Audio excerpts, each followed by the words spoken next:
Items இந்த மாதிரிலாம் வாங்கிட்டு, கண்டெய்னர்ஸ்ல வந்து ரீஃபில் பண்ணி வச்சுட்டு, பேலன்ஸ் இருக்கிறத வந்து ஒரு பக்கெட்லயோ, கண்டெய்னர்லயோ போட்டு ஸ்டோர் பண்ணி வைப்போம் இல்லையா? அந்த மாதிரி எல்லாத்தையும் ஒண்ணா போட்டு டம்ப் பண்ணி வைக்கும்போது, அதோட ஃப்ரெஷ்னஸ், ஸ்மெல் எல்லாம் வந்து பார்த்திங்கன்னா போயிரும். ஸோ நம்ம இந்த மாதிரி கிளிப் போட்டு வைப்போம். அது மட்டும் இல்லாம, அதில வந்து பூச்சி, வண்டுலாம் வர்றதுக்கும் சான்ஸ் இருக்கு. ஸோ அதுக்கு வந்து நீங்க இந்த மெத்தட வந்து ஃபாலோ பண்ணிக்கோங்க. ஸோ அப்படியே ஓப்பனா வைக்காம, நம்ம துணி காய வைக்கிற கிளிப்ப வந்து தனித்தனியா வந்து போட்டு வச்சுக்கோங்க. அப்படி துணி காய வைக்கிற கிளிப் இல்லன்னா, ரப்பர் பேண்ட் இருந்துச்சுன்னா கூட ஓகே. இந்த மாதிரி தனித்தனியா எல்லா பொருளும் வந்து ரப்பர் பேண்டோ இல்ல கிளிப்போ போட்டுக்கோங்க.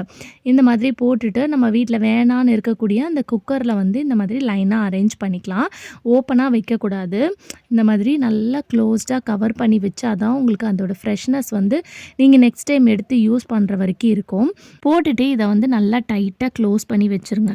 இந்த மாதிரி வைக்கும்போது எவ்வளோ நாள் ஆனாலுமே இதில இருக்கக்கூடிய வச்சிருக்க ஒவ்வொரு ப்ராடக்ட்டும் வந்து பார்த்திங்கன்னா, உங்களுக்கு நல்ல ஃப்ரெஷ்ஷா இருக்கும். ஏன்னா, நம்ம குக்கர்ல வந்து நல்லா அந்த கேஸ்கட்லாம் போட்டு டைட்டா இருக்கிறனால இதுக்குள்ள